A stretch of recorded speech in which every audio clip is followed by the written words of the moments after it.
A partir de então, esse termo, ele vem sendo essa compreensão do que vem a ser alcoolismo, vem sendo bastante estudada e até que a gente conseguiu, de fato, instituir algumas medidas que sejam preventivas aos danos causados pelo álcool, né? Então, assim, veja bem,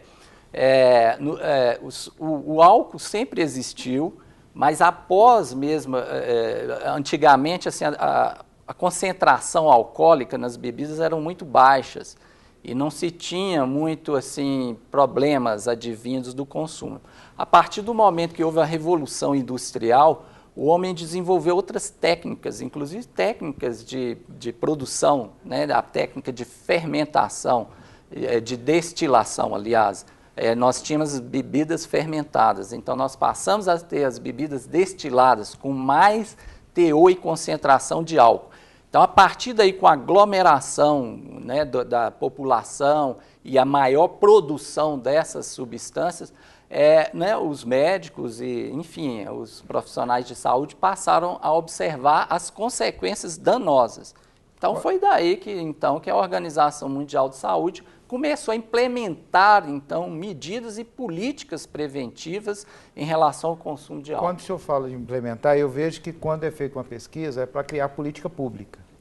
E eu percebo que uma das coisas que nós temos bem recente foi o senhor é pioneiro no Brasil sobre a questão da pesquisa Beber e Dirigir. Quando o senhor implementou, qual que era a ideia e qual é as novidades que nós temos hoje depois de ter feito essa pesquisa, doutor? É muito interessante, porque a questão de associação álcool e direção já existem pesquisas em outros países desenvolvidos desde a década de 80, preocupados com as consequências dos acidentes no trânsito. No Brasil, nós não tínhamos até então muito esse tipo de pesquisa ou de metodologia ou de coleta de dados consistentes. Então, foi a partir de 2005, aqui em Minas Gerais, foi pioneiro, inclusive, de alavancar, então, um estudo para poder, de fato, colher dados que sejam baseados em dados em medidas consistentes para se criar uma política pública. Nós não temos, né, a política pública para o álcool. Especificamente para a questão do álcool e direção, nós ainda estamos muito assim na fase da infância, talvez embrionária, vamos dizer assim, de fato. Mas do álcool nós já temos, sim, algumas medidas, mas que ainda precisa de maior incentivo para ser implementadas. Essa questão do bafômetro. Foi uma das coisas que veio depois dessa questão dessa pesquisa, né, dessa implementação, principalmente aqui em Minas. Exatamente. Em 2005 nós iniciamos, então, quase não era conhecida a questão dos postos de fiscalização com a adoção do teste do bafômetro. Iniciamos o debate em 2005, em 2008 então culminou com a lei seca e depois nós ainda fizemos um monitoramento antes e após para avaliar que tipo de medidas que estavam sendo implementadas e quais que surtiam mais efeitos para reduzir os acidentes no trânsito. Eu fico só muito triste com isso, doutor Valdir, porque eu vejo a pesquisa, ela veio a implementação da lei seca, mas eu vejo, na verdade, a falta de compromisso do governo de implantar a lei seca, na verdade, em todos os municípios. A gente vê que falta bafômetro, falta equipamento. Ou seja, nós temos aqui na saída da Serra do Cipó no domingo, principalmente em Lagoa Santa, as pessoas hoje, todo mundo que desce no domingo vê acidente ali na MG10. E a gente percebe que a maioria das pessoas estão alcoolizadas. Por que o governo é tão lento em implementar as políticas que dão certo? Existe a questão da vontade política, mas em outros países, notadamente nos Estados Unidos, onde esse tipo de política está mais intensificado, ela só foi para frente, vamos dizer assim, ela só foi implementada a partir do momento que houve a participação da comunidade. Então, nos Estados Unidos, uma ONG chamada Mães contra o Dirigir Embriagado, uma senhora que teve uma filha que foi vítima de um condutor que estava alcoolizado, criou essa ONG. Essa ONG hoje é a mais conhecida nos Estados Unidos e é ela que, de fato, pressiona, de certa forma, o setor político para que mantenha políticas efetivas de prevenção de acidentes de trânsito. Olha para você ver como grave. Teve que acontecer uma desgraça para se criar uma ONG para poder cobrar dos governos uma política pública. É muito triste, né? É muito triste. E para você ter uma ideia sobre esse assunto tão explosivo, aí, essa combinação tão explosiva entre álcool e dirigir, sobre esse assunto nós selecionamos uma propaganda veiculada pelo governo de Pernambuco, mas que serve para todas as regiões do país. E alerta que o álcool não combina com direção.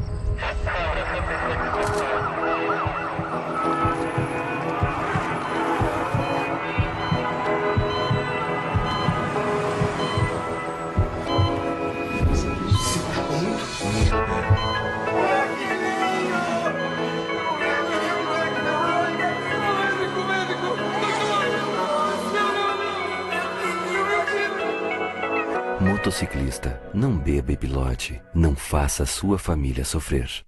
Você acha, doutor Valdir, que campanhas como essa, tão fortes, imagens muito fortes, tudo dramatizadas, mas muito fortes, você acha que só campanhas como essa são uma solução para poder dar esse start de as pessoas entenderem, terem a racionalidade de entender que bebeu, pega volante não, pelo amor de Deus?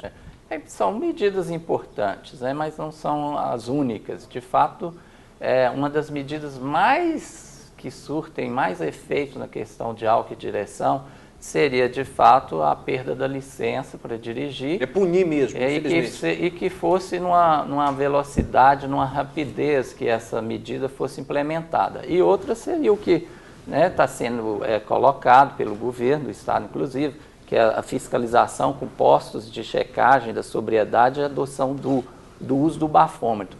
Essas medidas são definidas até pela própria Organização Mundial de Saúde. Agora, isso é um contexto, né, assim, muito amplo, então tem que ter as medidas educativas, tem que ter as medidas que sejam de fato punitivas, mas tem que ter as medidas mais específicas no caso de uma certa conscientização para que a população possa entender o que vem a ser o bem comum, ou seja, o que é o bem comum? São medidas onde a pessoa introjeta que é bom para ela, é bom para todos nós. Mas a cidade não está preparada para isso. Não adianta nós conscientizar a cidade e não conscientizar os governos. Tanto é que se você for sair aí a sexta-feira à noite, você não acha um táxi para te levar em casa, você não acha um transporte adequado também. Eu acho que o governo tem uma parcela de culpa muito grande quando ele não investe seriamente na cidade onde está tendo grandes acidentes. Sim. Agora, eu gostaria de enfatizar e penso que um dos melhores caminhos seriam as políticas preventivas, não é? Para além da questão da punição, que eu penso que é extremamente fundamental, eu penso que é necessário trabalhar do ponto de vista preventivo em relação às crianças e na escola. Agora, vocês falando de criança, escola, a gente falou de homens, um daqueles dados do Ministério da Saúde que é apresentado, falam que as mulheres é que são as mais vulneráveis à questão de se tornarem alcoólatras. São mais homens que são alcoólatras, mas quando as mulheres entram, elas têm uma vulnerabilidade maior. Por que isso se dá, doutor? É verdade, existe uma diferença dos gêneros, né? A mulher, ela por ter menos água no corpo e também tem uma enzima no estômago que facilita com que ela beba e fica tonta, bêbada mais rápido, entendeu? Ela pode instalar, desenvolver a dependência mais rápido mesmo. Agora, essa pesquisa também é bastante interessante porque ela vem mostrando essa tendência atual de que as mulheres estão bebendo no Brasil, as mulheres estão bebendo mais em relação aos homens, cresceu o número de mulheres, né, dentre as mulheres e de uma forma ainda mais de risco, abusiva. A gente vê então que foi um mercado, então eu quero transferir isso talvez para as cervejeiras, né? Que viu um potencial, como o senhor falou, a questão que a mulher tem um gene lá para se tornar dependente, então automaticamente ela vai beber mais. Até mesmo o próprio perfil novo da mulher, né? Agora, doutor Valdir, como tratar o alcoolismo? Sim, complementando isso que você falou, é a mesma tática que a indústria do tabaco sempre usou né, para poder cativar um público, ou criança, ou as mulheres. Agora, o tratamento do alcoolismo é um tratamento que ele é amplo, ele engloba assim, né, o tratamento biológico, de fato, relacionado aos sintomas de abstinência, essa fase onde a pessoa fica sem beber e que ela vai sentir o mal-estar, necessita de uma medicação de fato, mas precisa de outros recursos, né, psicológicos, mesmo atendimento de família. Alguns casos mais graves, inclusive, necessitam de internação para que a pessoa possa se recuperar desse importante problema, dessa doença. A gente não pode sair internando tudo quanto é alcoólatra, não, né? Qual que é vi que tem uma pessoa na minha casa que tem problema de alcoolismo. O que eu tenho que fazer primeiro? Identificar de fato se ela é o alcoolista. Quando nós falamos de alcoolista ou alcoólatra ou dependente de álcool, é uma pessoa que tem uma doença. Então ela tem assim, sintomas de tolerância, ela tem que beber quantidades cada vez maiores, ela tem abstinência, quando ela tenta parar ela sente mal-estar. Agora, nem todas as pessoas que bebem são alcoolistas, então isso tem que ser bem separado para entender, sim, existem as pessoas que são usuárias, existem as pessoas que fazem abuso de álcool, existem as pessoas que têm dependência de álcool, então essas são doentes e precisam de tratamento médico e psicológico. Infelizmente, pastor, o nosso tempo de hoje está acabando, o Resgatados começa a engatar na conversa, a discussão vai ficando mais alta e infelizmente o nosso tempo é curto, vamos ficando por aqui. Agradecer mais uma vez o pastor Wellington do Credec por estar aqui conosco. Semana que vem, Resgatados de volta. Com certeza, com outro tema relevante, né? E a gente vê que esses temas que a gente tem trago aqui, da questão do alcoolismo, ou da codependência, ou da questão do crack, são temas que o Resgatados vem realmente trazer para o estúdio, para a gente poder começar os passos de buscar aquelas pessoas e mostrar que há esperança para aquelas pessoas que estão adoecidas. Cris, obrigado. Eu queria deixar um recado para você que está em casa, que é usuário de bebida. Lembre de uma coisa, Jesus é maior do que qualquer coisa que vocês têm aqui na Terra. Não existe vício maior que Deus. Procure, porque Deus está aí para abrir as portas para você de uma vida melhor. Doutor Valdir, obrigado pela sua presença, pela sua gentileza de estar aqui conosco. Eu agradeço o convite e quero deixar a mensagem para a população de que assim, é possível tratar o alcoolismo, é uma doença crônica, mas é possível de tratamento, não desista, procure ajuda sim, se informe com alguns grupos de mútua ajuda que existem na comunidade, informe-se com pessoas que vocês têm um maior entrosamento, né, como pastores, padres, enfim. Não deixe se tomar por esse importante problema de saúde pública que é o alcoolismo. Doutor Rodrigo, mais uma vez, obrigado pela sua presença aqui no Resgatados. Mais uma vez, obrigado. E a minha aposta é na prevenção. Resgatados dessa semana fica por aqui. Até a próxima. Tudo aquilo que eu tenho hoje, ele pertence ao Senhor. Ele é para a honra, para a glória do Senhor. Essa empresa aqui, há 3 anos atrás, essa empresa da esposa do meu irmão, finado meu irmão. E há 2 anos atrás, ela me convidou para que eu pudesse vir nessa empresa e para administrar essa empresa. Porque a empresa que estava lá na Pedro I, ela tinha, com 14 funcionários, eu tinha perdido o respeito, tinha perdido a moral. E essa empresa, ela foi paralisada na Pedro I com a dívida mais ou menos de R$100 mil. Hoje, para a honra e glória do Senhor, o Senhor tem restaurado o meu nome, tem restaurado a dignidade, o respeito, todo o crédito que o Senhor tem me dado, tem levantado pessoas fiéis para poder estar sendo colaboradores dessa empresa. Então o Senhor, Ele me deu muitas vezes mais do que aquilo que eu poderia esperar.